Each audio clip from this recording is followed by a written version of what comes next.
Assalamualaikum warahmatullahi wabarakatuh. Allahumma sholli ala Sayyidina Muhammad wa ala ali Sayyidina Muhammad. Pemirsa yang dirahmati Allah, marilah kita simak ceramah dari Kiai Haji Abdullah Gimnastiar dengan tema Jangan Tunda Amalmu. Sebelumnya marilah kita perbanyak sholawat minimal 1000 kali sehari, agar hidup kita penuh barokah dan mendapatkan syafaat kelak. Jangan lupa berikan dukungan kepada channel kami dengan memberikan super thanks seikhlasnya. Marilah kita doakan semoga Agim sekeluarga dan para penonton YouTube ini diberikan kesehatan dan diberikan kebahagiaan dunia dan akhirat. Amin ya robbal alamin. Bismillahirrahmanirrahim. Assalamualaikum warahmatullahi wabarakatuh. Alhamdulillahi rabbil alamin. Alhamdulillahilladzi anzala sakinah fi qulubil mu'minin liyazdadu imanan ma'a imanihim. Allahumma sholli ala sayyidina Muhammad wa ala alihi wa ashabihi ajma'in. Ya Allah, Allahumma inna nas'aluka ilman nafi'an wa rizqan thayyiban wa amalan mutaqabbalan. Allahumma inna nas'aluka imanan kamilan wa yaqinan sadiqan wa qalban khashi'an wa lisanan zakiran. Allahumma nawwir qulubana binuri hidayatik kama nawwatal ardu binuri syamsik abadan abada birahmatika ya arhamar rahimin. Ya muqallibal qulub tsabbit qulubana ala dinik.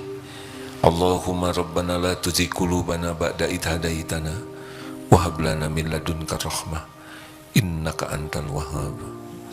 Ya Allah, limpahi kami dengan ilmu yang manfaat, rezeki yang baik, yang halal berkah, dan terimalah amal-amal kami ya Allah. Ya Rabb, jadikan hari yang kami lalui ini penuh dengan tuntunan-Mu. Allahumma inna nas'alukal huda, kami mohon kepadamu petunjuk-Mu, wattuqa, ketakwaan, wal afafa, hidup yang terpelihara, wal ghina, hidup yang senantiasa Engkau cukupi. Allahumma ati nufusana taqwaha, ya Allah anugerahkan kepada kami jiwa yang takwa, wa zakiha, dan bersihkan jiwa ini ya Allah. Anta khairu man zakaha, anta waliyuha wa maulaha. Engkau sebaik-baik yang kuasa mensucikan jiwa kami ini. Engkau pelindung dan penolong jiwa ini. Taqabbal minna ya arhamar rahimin. Amin ya rabbal alamin. Enak tinggal minta kepada Allah. Allah maha dekat, Allah maha mendengar, Allah sudah janji akan mengabulkan doa. Tidak ada yang bisa terjadi kalau Allah tidak menolong. Tinggal doa, tinggal doa. Ud'uni astajib lakum. Berdoalah padaku, niscaya aku mengabulkan. Kita simak surat Al-Munafikun ayat 10. Ya, kalau kita mau meninggal, kira-kira apa yang akan kita katakan? Ini, Quran sudah mengisyaratkan ada permintaan sebelum meninggal. Ada deh? Surat Al-Munafikun ayat 10. Ya, dibacakan wa anfiqu. A'udzu billahi minasy syaithanir rajim. وأنفقوا مما رزقناكم من قبل أن يأتي أحدكم الموت فيقول رب لولا أخرتني إلى أجل قريب فأصدق وأكن من الصالحين. وأنفقوا مما رزقناكم من قبل أن يأتي أحدكم الموت فيقول ربي لولا أخرتني إلى أجل قريب فأصدق وأكن من الصالحين. Dan infakkanlah sebagian dari apa yang telah kami berikan kepadamu. Wa anfiqu mimma razaqnakum, sebelum datang kematian kepada salah seorang di antaramu. Lalu dia berkata, Ya Allah, Tuhanku, ya Rabbi, sekiranya Engkau berkenan menunda kematianku sedikit waktu lagi, agar maka aku dapat bersedekah, fa'asaddaqu, maka agar aku bisa sedekah dan aku termasuk orang-orang yang soleh. Jadi nanti harapan kita ditundalah sedikit supaya bisa sedekah dan menjadikan diri ini orang yang soleh. Nah, ini penting sekali. Kenapa sedekah? Mas, kalau mau misalkan udah meninggal, siapa namanya penjenengan? Nafi, Mas Nafi, kalau sudah meninggal, tadi mau, ya ini sudah. Kalau udah meninggal, terus ternyata bekal kita tidak cukup, mau dihidupkan lagi, diberi kesempatan, mau tidak? Mau apa? Mau bersedekah. Itu tadi itu omongan saya yang asli. Ini sebelahnya aja. Mas, mau ngapain kalau dihidupkan lagi oleh Allah? Mau digunakan apa kalau kita dihidupkan lagi oleh Allah sesudah meninggal? Tolong mikrofon mem, fokus. Bismillah, mau jadi orang takwa. Mau jadi orang takwa, mau gimana aja coba? Mau jadi orang takwa tuh gimana? Ya, meningkatkan iman dan amal soleh. Jadi kalau dihidupkan lagi, sok sebutin aja kira-kira gimana nih. So kamu dikasih misalkan sebulan, mau gimana tuh sebulan? Ya, beramal soleh yang banyak. Beramal soleh yang banyak, habis-habisan gitu. Ya, bismillah. Kan nggak ada lagi yang mau rebutan lagi duniawi, enggak kira-kira? Ya, semua aktivitas harus jadi amal soleh. Pertanyaannya, mau rebutan lagi duniawi tidak? Allah alam. Kan? Allah alam. Cuman sebulan mau tetap rebutan duniawi? Enggak, Hah? enggak sudah. Mau sakit hati oleh omongan orang enggak? Tidak. Misalkan sebulan nih dikasih hidup, mau dendam sama orang tidak? Tidak. Mau marah-marah tidak? Insyaallah tidak. Jawab. Tidak. Mau pelit tidak? Tidak. Mau nyusahin orang lain tidak? Tidak. Mau nyakitin keluarga tidak? Tidak. Mau malas tahajud? Tidak. Mau ke masjid tidak? Tidak. Mau harus. Wah, kejebak. Hah? Insya Allah harus. Kalau istri minta sesuatu yang baik dikasih tidak? Kasih. Kasih. Mau judes tidak sama istri? Tidak. Kalau ada yang pengen ditraktir, traktir tidak? Takdir. Kalau ada orang yang minta-minta mau dikasih tidak? Kasih. Sekarang masih hidup, gak usah nunggu mati, sekarang aja lah. Siap. Makasih ya Mas. Kenapa kita harus nunggu mati dulu? Kenapa mau jadi orang baik nunggu mati, kemudian minta dihidupin lagi, mau berbuat baik? Kenapa harus nunggu mati sekarang masih hidup? Kalau udah mati nggak ada lagi kesempatan. Ini sering ditanyakan begitu. Kalau nanti hidup lagi, saya mau berbuat baik ya. Kenapa harus nanti? Sekarang. Nanti itu belum tentu ada untuk kita. Makanya ibu bapak yang baik, punten, dalam teori tidak boleh alat elektronik dekat dengan air. Nanti tumpahnya lumayan ini ya. Bu, kalau meninggal ibu gimana? Kalau ibu meninggal ibu gimana? Pertanyaannya salah, dikubur lagi. Astagfirullah, terserah ibu. Ya, inilah sebabnya disebut akyas. Orang yang cerdas itu adalah orang yang aktsaruhum lil mauti dzikra, orang yang banyak ingat mati dan paling baik mempersiapkan diri untuk kehidupan sesudah mati. Ulaika akyas. Itulah orang-orang yang cerdas. Jadi kalau ingin tahu orang-orang bodoh, gampang.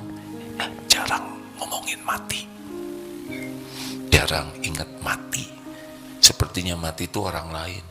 Bahkan lagi ngelawat orang mati aja nggak inget dia bakal mati.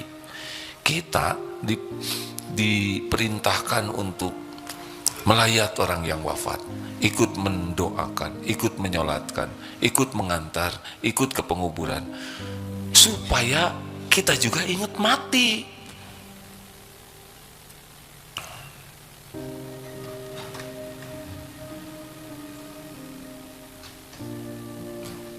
Udah Bu, ini sampai muter gitu. Ya, dah. Alhamdulillah. Saya takut mengganggu postingannya nanti. Dulu kata guru saya, kalau ada ceramah jamaah ngobrol, harus diam. Karena takut mengganggu orang yang ngobrol. Nah sekarang saya juga mau diam kalau ada yang lagi sibuk posting. Takut ganggu postingannya. Lanjut. Jadi menurut surat Al-Munafikun, nanti itu akan nyata, kita tuh ingin sekali sedekah. Sedekah tapi saya tidak selalu punya uang. Dengar, sedekah itu ya, kullu ma'rufin sodaqah. Setiap kebaikan itu sedekah. Kita coba urutkan sedekah apa aja yang bisa kita lakukan. Nah, yang pertama sedekah. Yang wajib apa? Zakat. Jangan sampai kita tidak bersedekah ya. Zakat, jadi kalau punya uang, segera yang kita pikirkan kalau sudah masuk waktunya, jumlahnya, hitungannya, nisabnya, maka harus keluarkan. Jangan sampai menganggap remeh sedekah. Zakat. Karena bukan hak kita. Berarti kita pencuri kalau tidak berzakat. Makanya hati-hati kalau Allah ngasih dunia, karena makin banyak cenderungnya makin pelit. Beneran. Setan nipu terus. Bagaimana? Setan menakut-nakuti, yaidukum, menakut-nakuti dan menjanjikan kefakiran, fakr, wa ya'murukum bil fahsya, dan menyuruhmu berbuat kejahatan, yaitu nggak bayar zakat. Pelit. Itu terus dibisiki, nanti berkurang lo tabungannya, nanti berkurang lo hartanya, terus dibisiki, takut. Akhirnya dia menuhankan tabungannya, menuhankan asetnya. Dia merasa lebih terjamin dengan apa yang dia kumpulkan. Padahal itu adalah ujian. Hati-hati, saran saya, kalau kita diuji oleh Allah dengan penghasilan banyak, minta orang yang ahli ngitung zakat, punya ilmu agama benar, lurus hidupnya, tolong hitungkan zakat mal saya berapa. Kalau nanti dikeluarkan, gak usah berat sama sekali, karena itu bukan milik kita. Masa pinjam uang bayar merasa berjasa? Apalagi ada yang begini, dia hutang, kemudian gak bayar aja, kelihatan dia jajan pergi ke sana sini, terus ditagih. Bulan kemudian, bayar dong hutangnya, kemarin saya lihat jalan-jalan kemana-mana. Yang bener dong kamu kalau nagih tuh, lagi saya banyak uang, harusnya bulan kemarin kamu nagih. Ngaco ini, pakai marah lagi. Harusnya gak usah ditagih. Demikian pula zakat. Udah sadar ini harta ujian dari Allah, ini harta bakal dihisab, ini harta membuat saya binasa. Kalau kita tidak bayar zakat, kita kayak makan racun, karena ada hak orang lain. Tapi saya sering sedekah dengan zakat itu ada sedekah wajib, ada sedekah sunnah. Yang wajib itu adalah zakatnya.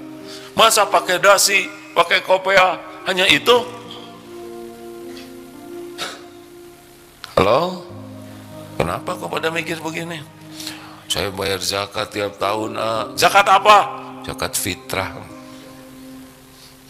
Itu juga zakat. Tapi zakat mal penting. Hati-hati. Yang diuji oleh Allah dengan kekayaan, kemudahan, keberlimpahan, jangan sampai jadi pencuri. Ini gak enak bener ngomongnya. Iya, orang yang gak berzakat tuh mencuri hak 8 asnaf. Mikir semua. Mau apa keren-keren kalau kita nggak bayar zakat. Dan jangan dihitung sendiri kalau kita tidak ngerti. Tanya ahlinya terus terang, nggak usah takut. Ini harta saya, ini emas 5 ton, ini dah berapa Pak? Perlu Bapak beritahu, saya beritahu zakatnya? Nggak perlu, jebet-jebet aja. Kalau mau tahu Pak, Bapak zakatnya ini sekitar 30 miliar. Berat tidak? Apa yang berat itu bukan punya saya. Tambahin jadi 35, bisa salah ngitung. Top. Kalau enggak dia mencuri itu. Ya saya tidak kurang bagus lah. Tapi dia ngambil hak orang lain, menahan hak orang lain, mirip pencuri gitu. Kenapa jadi pada nunduk beginian? Untung penghasilan saya sedikit ya jadi untung. Jadi enggak berat.